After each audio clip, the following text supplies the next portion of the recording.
Die Here gaan en ek wil iets niets doen in hierdie plek. Die wat in sy pad gaan staan, gaan hy verwyder. En ek sê dit vanmôre met respek en met duidelike moeilike hart, want dis nie lekker as die Here verwyder en wegsny en sif. Maar dis ons gebed dat ons wil dieper gaan in die teenwoordigheid van die Here. En ek soek dit met alles wat in my hart is. Mag die Here ons harte kom ondersoek in hierdie plek. Mag die Here vir ons kom wys as ons besig is met 'n godsdiens, besig is met tradisie en nie besig is met 'n verhouding met hom nie. In die begin van die jaar het ek hierdie gedeelte gedeel en dit is die jaar van restaurasie glo ek vir hierdie gemeente en party van julle sien dalk nog nie die restaurasie nie, maar ons baie van julle wat al reeds in die restaurasie begin inbeweeg en ek wil nie nou name uitpoint vanmôre nie, maar ek hoop jy besef vanmôre dat die Here besig is om te restoreer. Ons het Woensdag aand 'n wonderlike manne-aand gehad en ek eer die Here wanneer manne en vroue gehoorsaam is aan die stem van die Here. Luister, want dan gebeur dinge. En ek is dankbaar dat Renier gehoorsaam was aan die stem van die Here en ek weet hy wil nie die eer vir homself hê nie, hy gee dit vir die Here. Maar hy kom by my en sê vir my so maand gelede, hy voel die Here lei om die manne se voete te was. En ek dink by myself, dit vat 'n man om te sê, ek wil nie net enigiemand nie, maar manne se voete, al die manne se voete was. En dit was vir my so wonderlike aand gewees. Regtig, en ek glo vir al die mans wat daar was ook, dit was spesiaal, besonder. Haggai 1 vers 2 tot 8. Ek wil hom vanmôre vir jou weer lees. Ons het begin hierdie jaar met hom. En dis om te herbou. Cheryl, ek weet nie of jy sal onthou nie, maar dit was skaars toe ek hier gekom het in die gemeente. Ek weet die Here het vir my hierdie skrif gegee. Jy moet die tempel herbou. En ek kom een oggend na diens hier onder en Cheryl sê, voordat jy gaan, ek wil net vir jou woord gee. Ek weet nie of jy dit kan onthou nie, Cheryl. Maar jy het vir my Haggai gegee 2, wat sê die Here het jou gekies. Die Here het jou gekies om dit te doen, om sy werk te doen.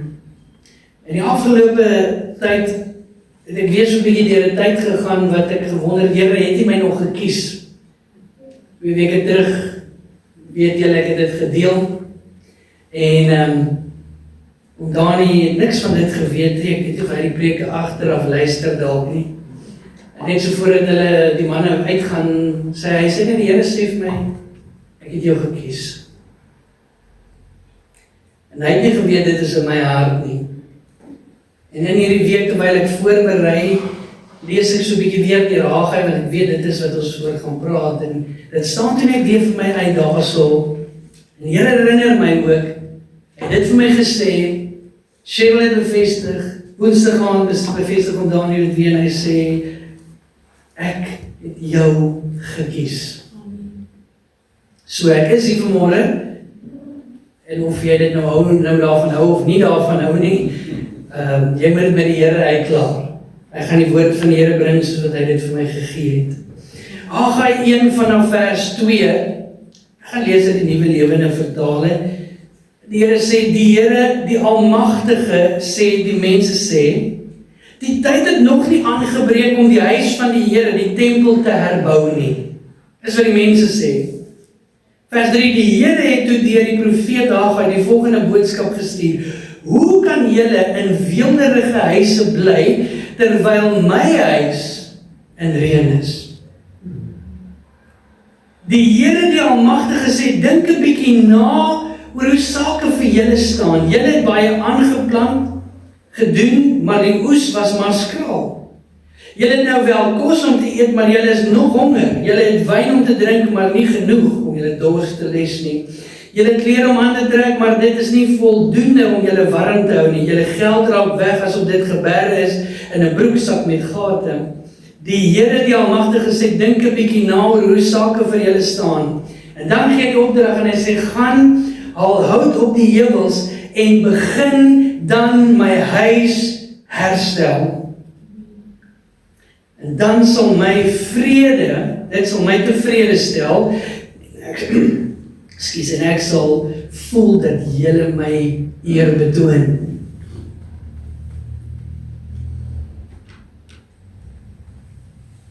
Wie is gereed om saam met my die huis van die Here te herstel en te herbou? En dis nie 'n fisiese gebou nie, dis nie hierdie plek waarin ons sit vanmôre nie. Jy is deel van die kerk.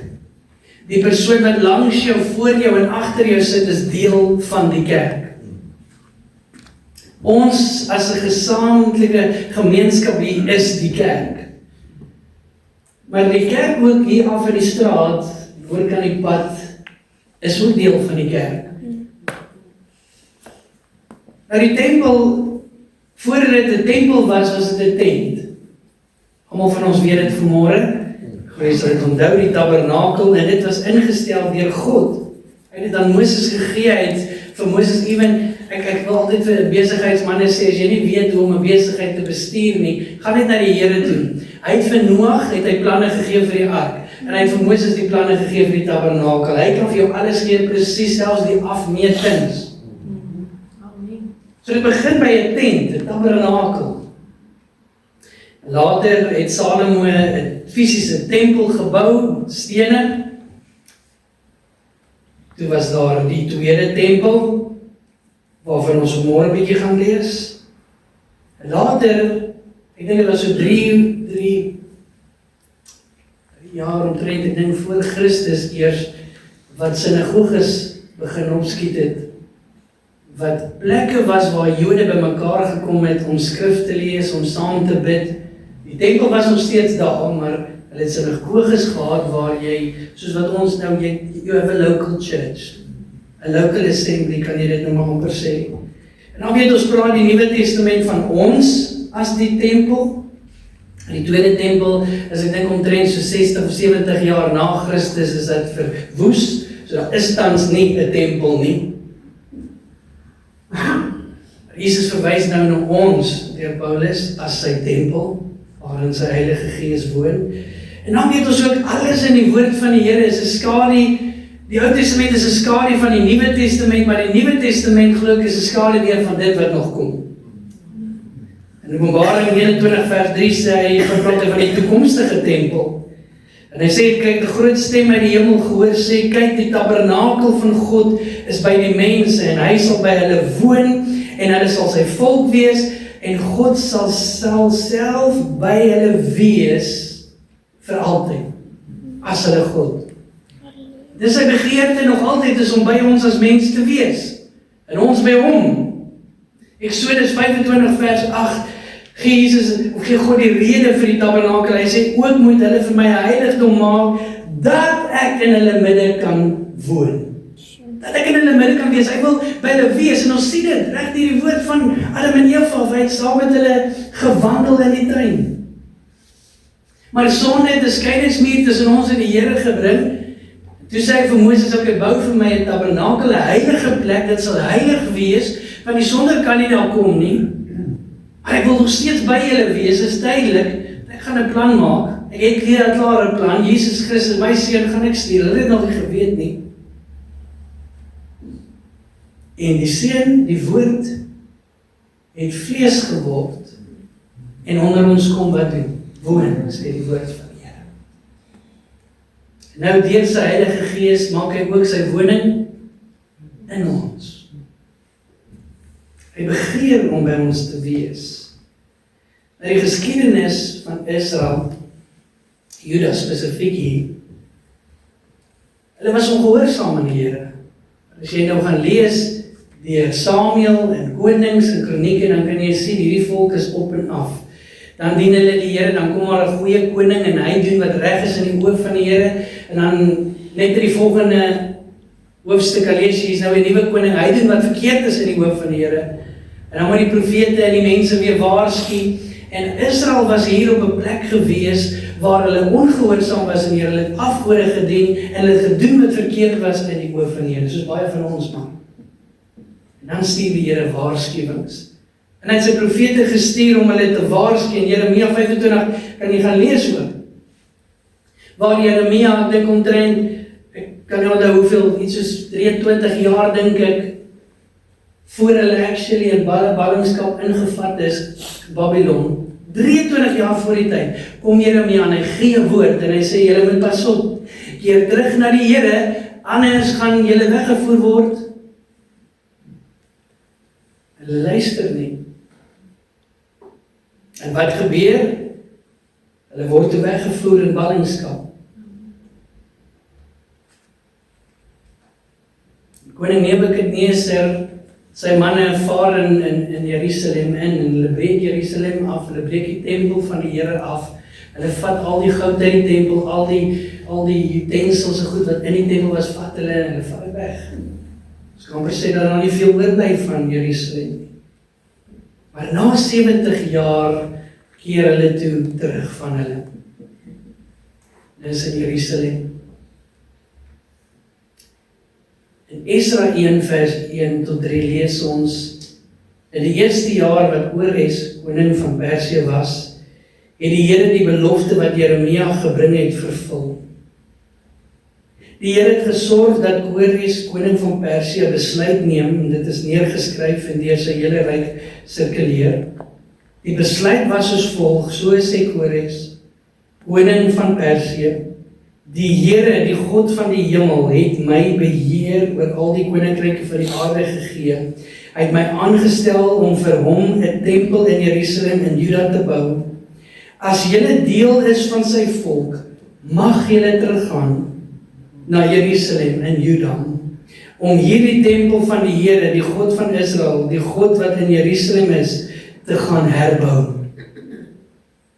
Mag God by julle wees. In Esra 3 vers 1 en 2, die Israeliete het hulle in hulle stede gaan vestig, vroeg herfs het die hele volk in Jerusalem bymekaar gekom. Jesua, seun van Josadak, en die medepriesters, en sy familie het toe die altaar van God in Israel begin herbou. Dis die eerste ding wat hulle toe herstel, toe hulle teruggekom het in Jerusalem, is hulle die altaar herstel van die Here. En toe het hulle die tempel se fondamente weer begin herbou. In Esra 3 vers 10 tot 11, die dag toe die bouers die fondasie van die Here se tempel gelê het, die priesters geklee in hulle seremoniële drag, hulle plekke ingeneem en op hulle trompette geblaas. Hulle het eer aan die Here en lof van die Here gebring deur simbale te slaan, soos koning Dawid van Israel voorgeskryf het. Hulle het die Here geloof en gedank deur te sing, hy is goed, sy troue liefde vir Israel sal nooit ophou nie. Al die mense daarna hard uitgeroep terwyl hulle die Here geloof het, omdat die fondasie van die Here se tempel gelê is. Maar toe kom daar 'n teestand. En dit is altyd so in ons lewe, dat wanneer jy vir die Here begin dinge doen, wanneer jy regtig die Here begin soek, gaan die vyand ook sy kop uitsteek. Gaan hy die werk van die Here wil stop. Nou, Israel, vir Juda kom terug, hulle keer terug na die Here toe deur om die altaar te herstel. En die altaar glo ek vanmôre is 'n simbool van, ja, dat ons lewe met die Here moet regmaak. Dat ons moet bely. Paulus skryf dat ons 'n lewende offer moet wees vir die Here. Ek het vergeet om 'n hamer saam te bring. Hier is iewers een in die stoel. Almal weet van ons hoe lyk 'n hamer, né? So imagine gou gewoon net 'n hamer in jou kop. En hier lê hy nou hierso by my. Leef hy of is hy dood? Hy's dood. As ek hom nie optel nie, gaan daar niks gebeur nie. En net so wil die Here hê dat ek en jy moet in onsself dood wees. Ek en jy moet op die altaar klim en sterf in onsself, sodat ons bruikbaar in sy hand kan wees. Maar baie mense, as ek nou moet sê, hierdie hamer moet lewendig wees, dan sou hy dalk ook soos baie mense vandag gesê het, die wat skerp is sal dit nou van, Ek wil nie hamer wees nie, ek wil nou 'n tool wees, 'n ander tool, ek wil nou 'n skroewedraaier wees. 'n Party hamer sal vir die Here sê, dis nie hoe jy kap, die Here kap eerder so. Here, ek wil nie daai spykers kap nie, ek wil nie die werk doen nie, ek wil daai werk doen, ek wil daai spykers kap. Here, hou my bietjie so vas, hou my bietjie, Here, doen dit, doen. Dis wanneer jy lewe, en dit oor jou gaan. God kom en hy gee vir hulle 'n tweede kans, hulle begin die altaar herstel, en dit is wat ek wil hê, die Here moet in hierdie plek herstel, dat ons weer sal kom na die Here toe en sê, Here, ek kom plaas myself op die altaar, en ek sterf vir myself, nie meer my wil nie, nie meer my wee nie, nie meer wat ek wil hê en hoe ek wil hê nie, maar Here, net U wil alleen. Selfs in hierdie gemeente, Here Vader, nie ons wil nie, nie die pastoor se wil nie, nie die kerkraad se wil nie, maar U wil, Here. Amen. Amen. Jy begin toe op die fondasie bou. Ons weet die woord sê die fondasie is Jesus Christus. Paulus sê dit is klaar gelê, die fondasie is daar. Baie mense, baie gelowiges het die regte fondasie in hulle lewe. Hulle het Jesus, baie gemeente, baie kerke het die werk begin en hulle bou op Jesus Christus. Maar ook baie het opgehou met die bouwerk. Weens vrees, weens afleidings, distractions, ek hou van daai woord, distractions, en het ons nie baie distractions in ons lewe vandag nie. En die Here begin dien, jy het jou hart vir die Here gegee, jy het op die altaar geklim, en skielik kom die vyand, en hy steek sy kop uit in jou lewe, hy doen iets wat nie lekker is nie, en dan begin die bouwerk stilstaan in jou lewe. Baie mense gaan sit terug, want ek het dan nou gedink, ek gee my lewe vir die Here, en nou loop alles skeef. Was jy al daar in jou lewe?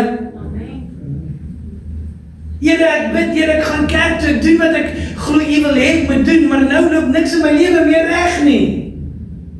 Skielik is my vrou nou siek, of skielik verloor ek my werk, ek dog dit moet beter gaan met my. Sure.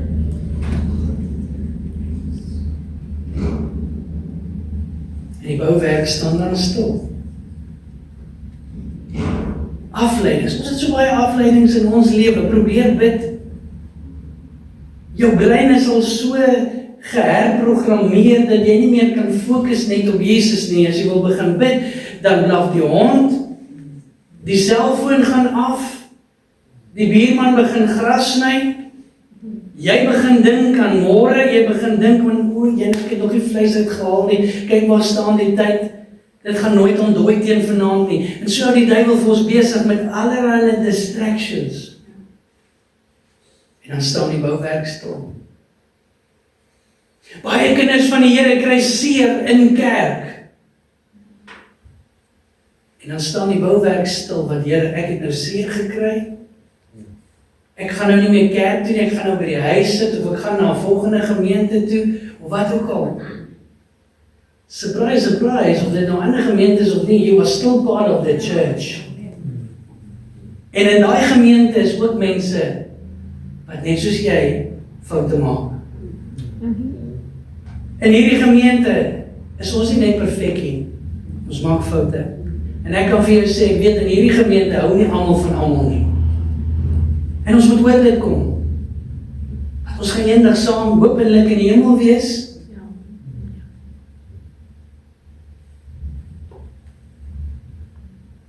Hulle het fondasie gelê, en toe begin die werk stilstaan, en dit is hier waar hy uitkom. Esra 4 vers 24. Die werk aan die tempel van God in Jerusalem is toegestop. En daar is nou 'n teëstand. Die mense raak so angstig wanneer die duiwel in hulle lewe instap, dat hulle vergeet om te bid, hulle vergeet om kerk toe te gaan. Party mense sê letterlik, pastoor, ek voel so onder die weer, ek kan nie nou die Here se naam groot maak nie, ekskuus. Dis juist in daardie oomblikke wat ek en jy in die huis van die Here moet wees, waar ons mekaar kan oplig en optel, vir mekaar kan bid, waar jy vir die vyand kan sê, ek gaan nie nou toelaat dat jy my keer om my hand in die lug op te steek. My oorwinning lê daarin.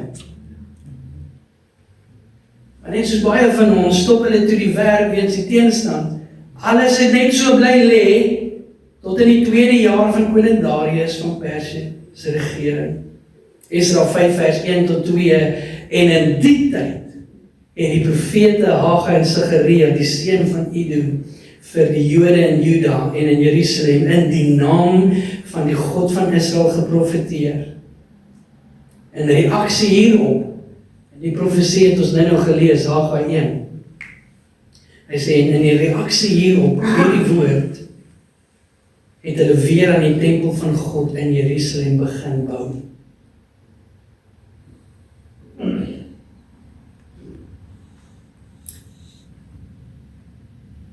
Ons lees hier van 'n fisiese tempel. Daar is lankal nie meer 'n fisiese tempel nie, en ek dink persoonlik het dit nooit vir die Here gegaan oor 'n fisiese tempel en gebou nie. Dit was veronderstel om 'n skaduwee te wees, 'n prentjie van die geestelike, dit wat kom.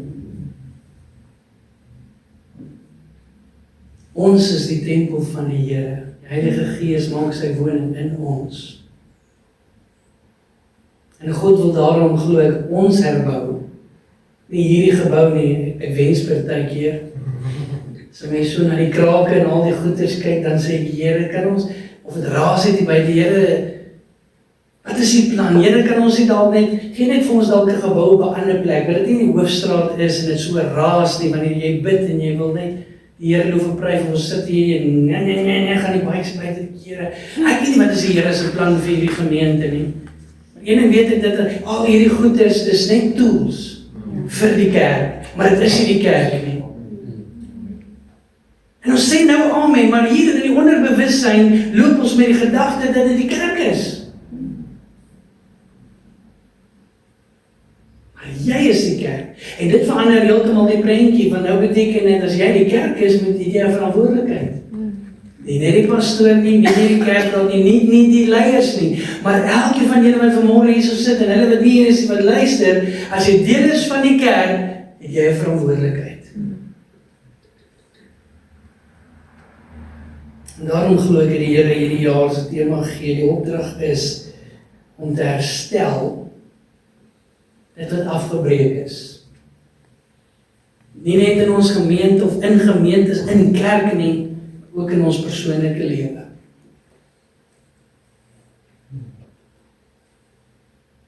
Om te herbou dit wat afgebreek is. En ek glo, wanneer ons herstel en ons herbou, sal God weer laat herleef. Maar God soek iets om te vul vanmôre.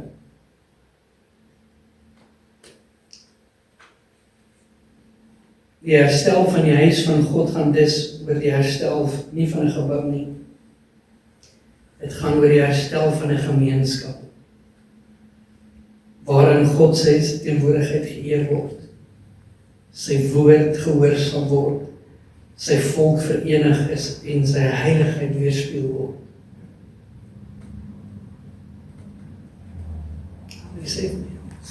Ek wonder, baie keer, en dis nie gemik op enigiemand vanmôre nie, maar wat ek mik ook maar na myself. In hierdie jaar deel die Here met my soveel goeders wat ek as persoon moet neerlê in my lewe.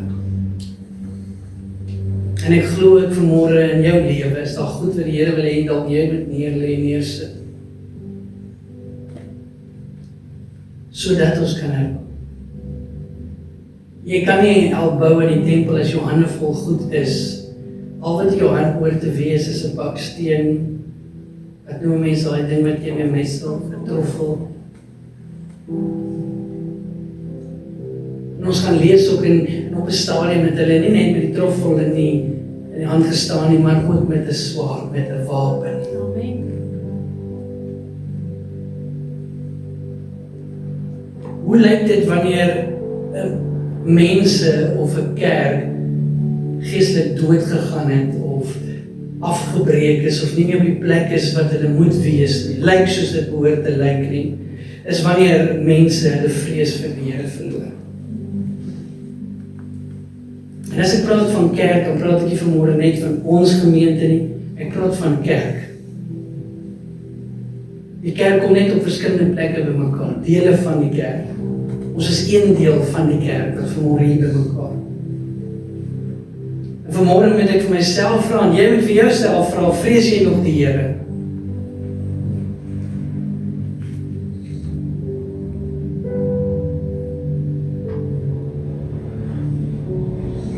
En ek wonder baie keer as ek na mense kyk en ek kyk na hulle lewe, vrees jy regtig die Here nog? Ons vrees baie keer ander mense. En in die bediening is dit so 'n groot versoeking om nie mense te behaag nie. Want almal het opinies. Dink jy sug ek, dan dink ek, Here, hoe kan die kerk oor hierdie nonsens beklei? Daar's kerke, hulle sit vas in hulle kerkraadsvergaderings oor wat 'n kleur die mat moet wees. Die een sê blou, die een sê rooi, dan kom die een en hy sê nee, kom ons maak 'n charcoal. Charcoal hoor nie huis van die Here nie. Sê wie? Geef my die skrif.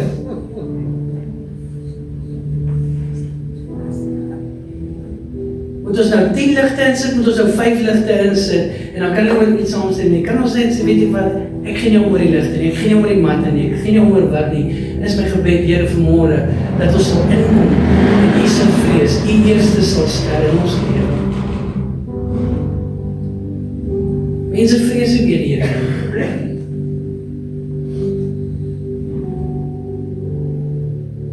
Ons het gewoond weer geraak aan sekere goed. Ek het groot geword in 'n tyd wat ons, as ons nagmaal gebruik het, jy al gesê, kinders het nie nagmaal gekry net nie. Ek onthou een keer wat ek so uitgereik het, ek dink vanmôre is die oggend.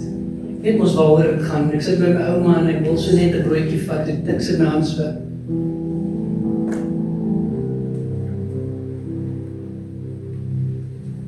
Jy het net gedoen in die kerk wat jy wil, nie? Mense het vandag so min respek vir die huis van die Here, hulle sal op die kerkstoep staan en rook. En as dit jou challenges en as dit is waarmee jy moet deel en dis iets tussen jou en die Here, dis fine. Ek gaan jou nie oordeel nie, maar doen dit op 'n ander plek. Doen dit om die draai of wat ook al. Sal jy rook as die Here in die teenwoordigheid was? Dis sommer net 'n paar voorbeelde. Jy moet vir môre self ondersoek instel en vra, vrees ek nog die Here of vrees ek mens?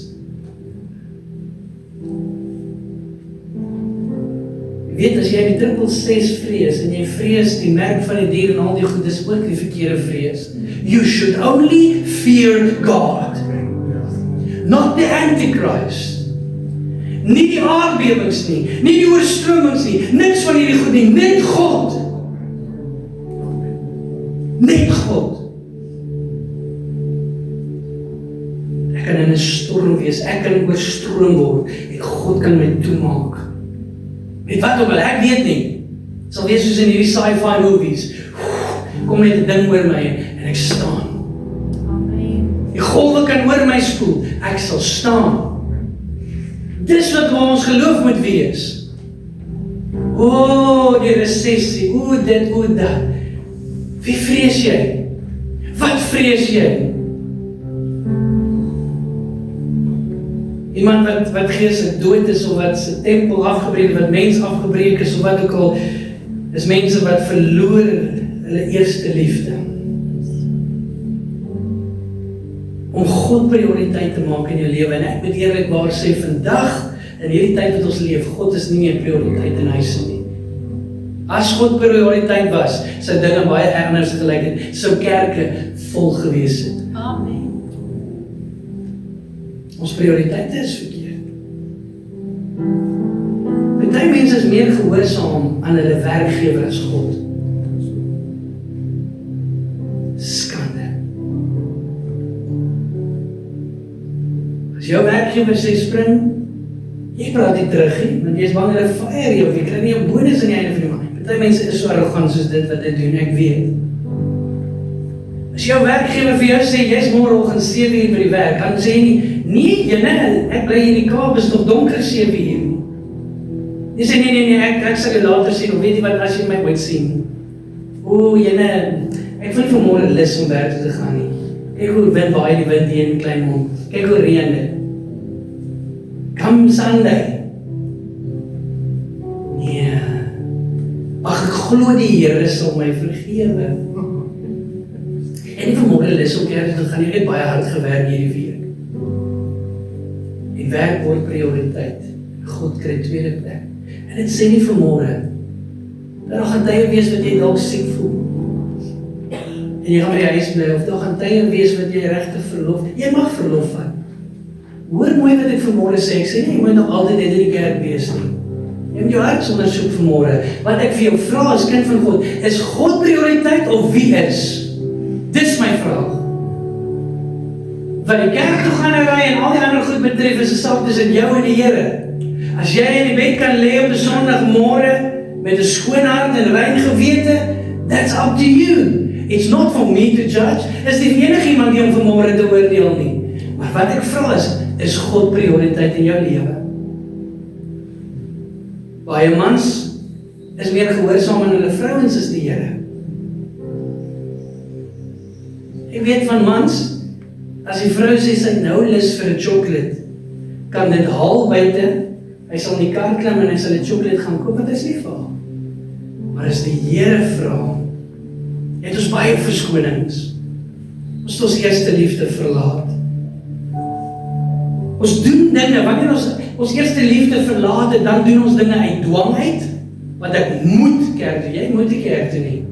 Jy moet wil kerk toe. That's the difference. Jy kan elke Sondag in die kerk sit, net omdat jy moet. God sien dit, en hy hou nie daarvan nie. Dan moet jy jou hart ondersoek en sê, Here, help my, dat ek wil. En glo my, die pastoor wil ook nie altyd nie. Amen. Ons hoef nie vanmôre heilig te wees, ons hoef vir mekaar te lief nie. Ek staan op en ek sê, Here, ek plaas die eerste in my lewe. Here, ek loof U, ek dank, ek kan vanmôre hier wees. Want dan gaan 'n tyd wees wat ons nie so kan by mekaar kom, die dag gaan ons dit mis. Then it's too late. Ons het al vergeet hoe was COVID.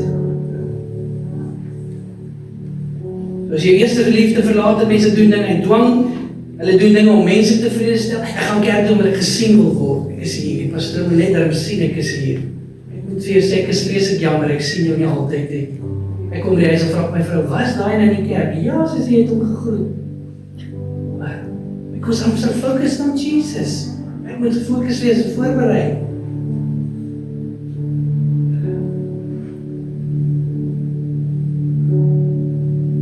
Nie kom om my te please nie. Nie kom om iemand anders te please nie.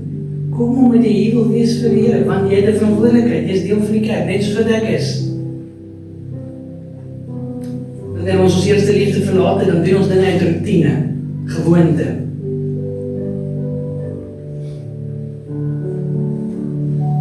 Is jy gehoorsaam in God se woord nie, geestelik dood, geestelik daar's, jy kan nie onthou wanneer ons in die Bybel gelees het nie. As jy meer honger het, as jy dryf nie, kan jy onthou wanneer ons die woord by die Here gepraat. Daar's geen groei, daar's geen vrug nie. Dit is my 'n probleem, en ek vra Here vanmôre in hierdie plek, in hierdie gemeente, as ons nie groei nie, as daar nie vrug is nie, dan kan ons net so die deure sluit, want ons mors ons tyd. As ons kerk speel, as baie kerk om dit te kan gaan doen met baie liefde en respek gesê. Ek sê altyd by die tieners, dis lekker, ons kan jonk wees en ons kan van nie op 'n Vrydag aand, maar ons gaan leer van Jesus. Want ek is hier om 'n crash te hê, ek is hier om jong mense op te pas nie. Ons kan van hê, ons kan games speel, ons kan snacks hê, ons kan al hierdie goeders doen. Maar as ons nie groei nie, as ons nie ingeënt is in die wynstok nie, dan beteken dit niks nie. Soos ek vanmôre ook vir ons as 'n gemeente, as een wat deel is van die liggaam, as hier nie groei is nie, ek praat eers geestelik, en wanneer ons geestelik groei, sal daar ook 'n fisiese bewys wees van die vrug. Maar ek as net van die deure toemaak, en ek kan vir Sanlam gaan werk, of ek weet nie wat doen nie, weet nie wat sal ek doen nie, maar ons kan dit los.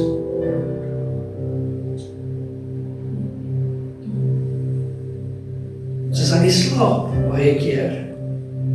Dit beteken dat mense op 'n plek gekom waar hulle selfvoldaan is. Hulle is so tevrede met hulle self en die plek waar hulle is, dat hulle geen meer moeite doen nie. Nee, wat ek is okay, ek is te sleg nie. Nee, wat ek dink my gebedslewe is okay. Dis 'n gevaarlike plek om op te wees. Nee, wat ek dink my verhouding met die Here is okay. Pas op om te dink jy's okay. Paulus sê, wat dink jy staan, pas op in hierdie vorm. Wanneer jy in die slaap is, dan kom die vyand ook. Want jy is nie wakie nie. En hy kom saai onkruid in ons lewe. En mense begin compromise. En ons lyk al hoe meer soos die wêreld en nie soos die kerk nie. En ons moet ophou sê, weet jy wat die kerk het my seer gemaak? Nee, 'n mens het jou seer gemaak. Die kerk is die liggaam van God. Daar's goeie mense daar buite. Daar's goeie dele van God se kerk. En ek het dit al baie, ek het al gesê, die grootste seer wat ek gekry het was in die kerk.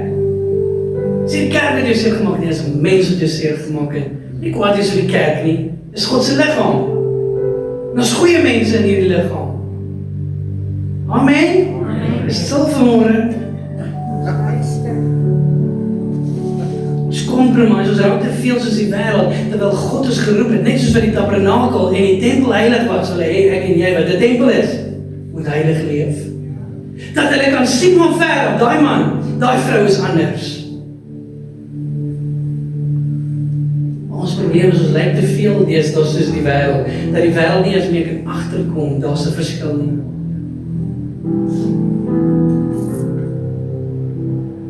En dan, wanneer ons lyk soos wat Israel, Jerusalem gelyk het in hierdie tyd, dan is daar ook die seën van die Here. As jy ongehoorsaam is, en jy doen nie wat hy sê nie, dan is daar nie seën van die Here op jou lewe nie.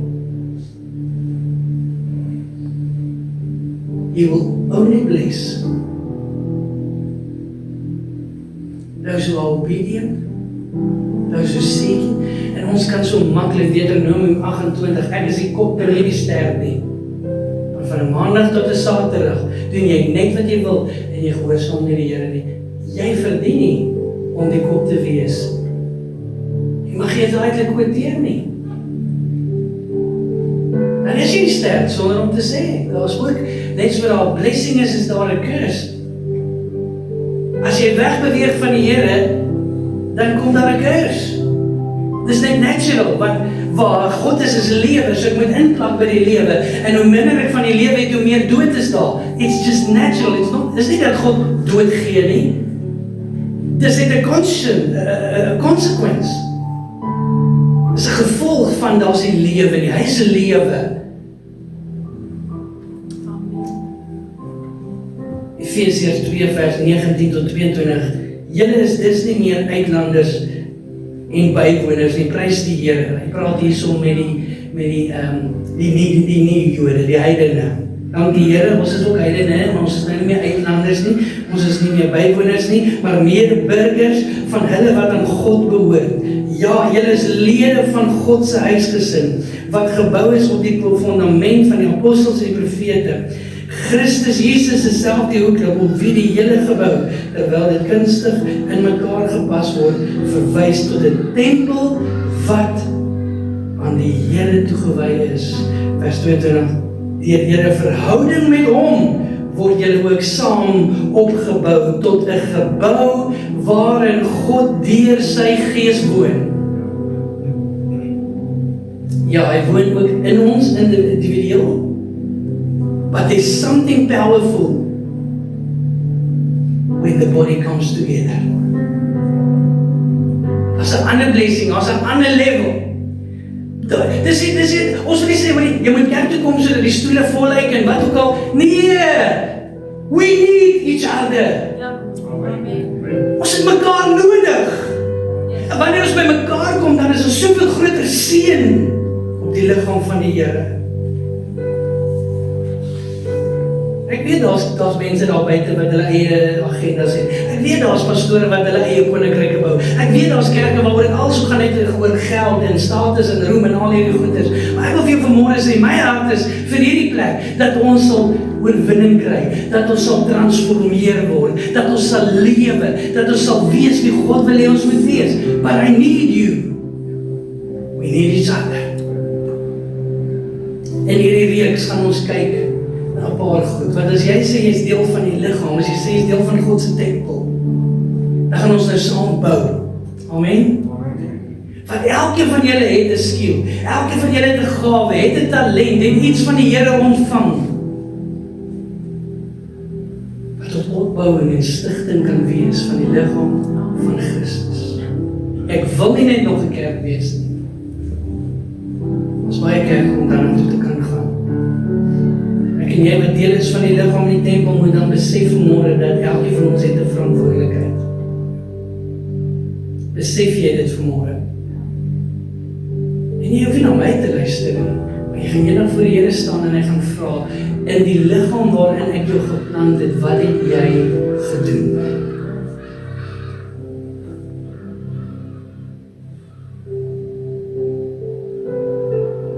Het is onmoontlik vir een mens om alleen te bou.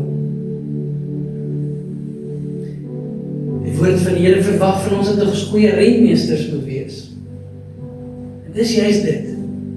Wanneer ek my gawes en my talente gebruik en dit wat die Here vir my gegee het in sy liggaam, in sy tempel, in sy huis, dan is ek 'n goeie rentmeester. Ons verf nie omdat ons wil grand wees nie. Ons verf omdat ons 'n goeie rentmeester wil wees van dit wat die Here vir ons gegee het. Amen.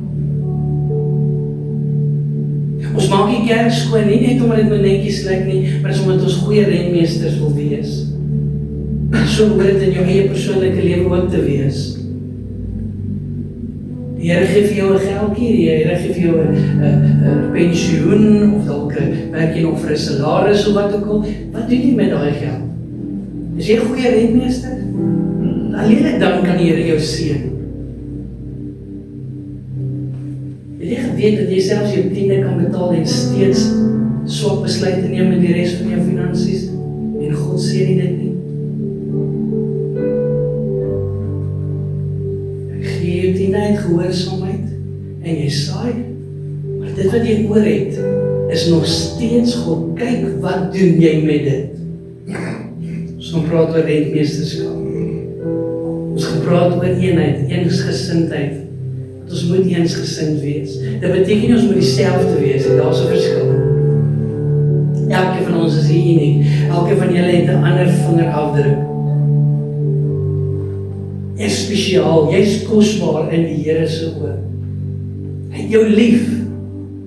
Jy is uniek. Daarom het hy nie 'n koppie gemaak nie, hy het net jou gemaak.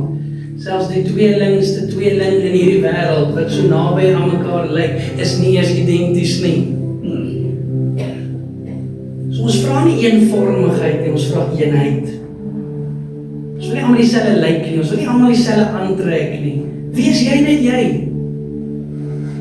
Dan sal jy 'n seën wees tot die liggaam. Ons gaan praat oor diensbaarheid. Ons gaan praat oor geestelike groei. Vrees vir die Here, heiligmaking. Deur dit glo ek wil God hierdie gemeente opbou, herbou, herstel.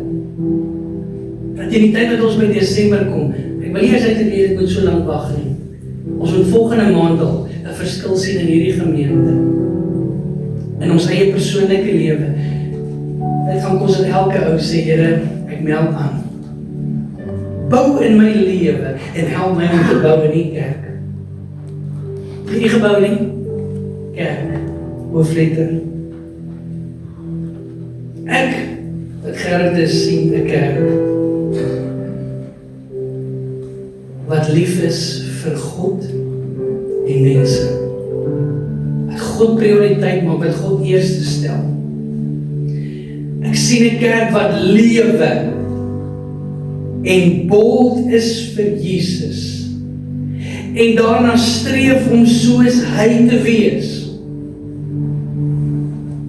Nie 'n TV-prediker of wie ook al nie, soos Jesus. Ek sien 'n kerk van transformasie. Nie net die mense wat inkom in die koninkryk, maar wat actually transformeer, hulle lewe verander. Ons maak nie net bekeerlinge nie, ons maak disippels. 'n Kerk wat veel vrug dra en staat maak op die Heilige Gees, want ons kan net nie sonder hom doen nie. Ek sien 'n kerk wat God meer vrees as mense. Mag hierdie gemeente op 'n plek kom dat ons meer vrees dat God dalk sy heerlikheid onttrek as wat ons mense verloor of tiendes. Here, al sit ons met 5 mense, maar ons wil U hê. Let it be.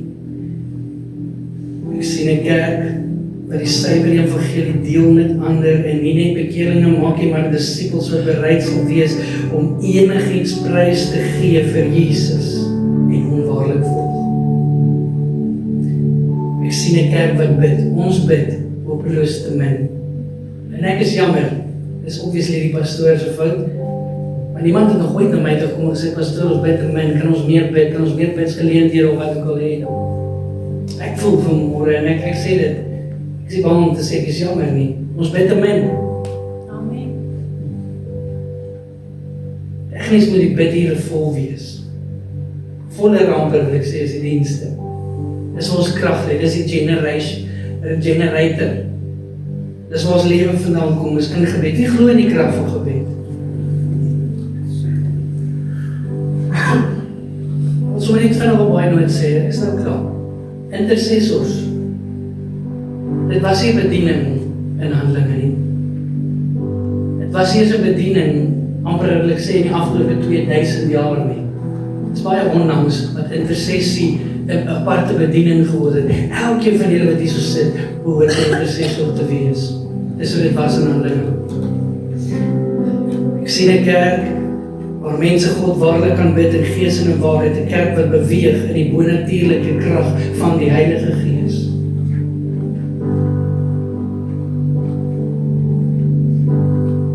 Mag die Here vanmôre in elke hart hier werk, nie net in my hart nie, om te sê ek sal saam bou.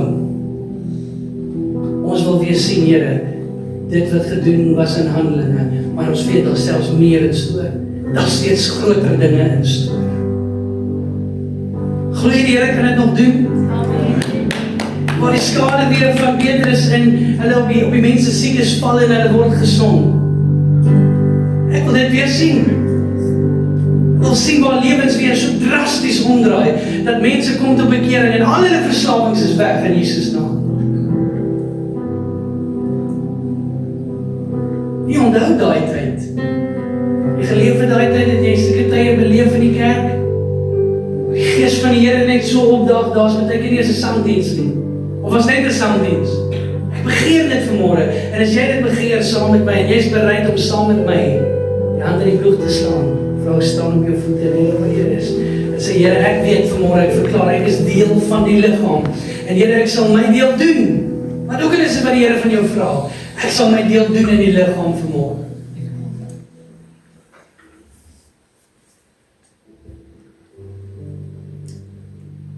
Dankie Here vanmôre vir hierdie gemeente, waarvoor ek baie lief geword het. Vir elke man en elke vrou in hierdie plek. En ek dank U Here dat hulle vanmôre saam met my staan en verklaar, Here, ons is deel van U liggaam. Ons is deel van U huis, ons is deel van U tempel. En ons meld aan vir diens, Here, vanmôre, en wat ook al U van my as persoon, as individu vra, ek sal gehoorsaam wees. Ek wil 'n goeie redmeester wees van wat ook U in my hande plaas. En Here, U het hierdie gemeente vir ons gegee, hierdie plek van samekoms. Mag ons, Here, hier U naam verheerlik. Mag U krag en U Gees hier beweeg en werk, Here, lewens en harte aanraak, lewens transformeer vir U eer. Mag ons 'n gemeente wees wat bid, Here, wat bold is, Here, wat lewe, wat U vrees bo enigiets anders. En ek vra Here vanmôre, kom steek die vuur in ons harte aan die brand. Kom plant U visie in ons harte, Here Vader. Ek bid Here Vader, dat wanneer ons by Desember kom van hierdie jaar, dat ons nie onsself of hierdie gemeente sal herken nie. Dat Kleinmond nie hierdie gemeente sal herken. Ons is deel van die liggaam, Here, en die Gees is hier. Mag ons 'n impak maak, Here, in hierdie dorp, in hierdie streek, in hierdie land. Ons kan dit alleen doen deur U genade, vanmôre. Ek sê vir U dankie, Here. Dankie, Here, wees U die naprediker van hierdie woord. Ek vra, Here, nou elke offerande wat inkom, elke tiende, Here, Vader, dat U dit sal sien. U sien die harte, Here, U sien die motiewe, U sien die rede waarom mense gee en hoekom hulle gee, maar vra ek, Here, dat U hulle sal seën en Here, dat U die staat sal vermeerder. Maak ons ook goeie renmeesters, Here. En ek dank U vanmôre in Jesus se naam. Amen. Amen.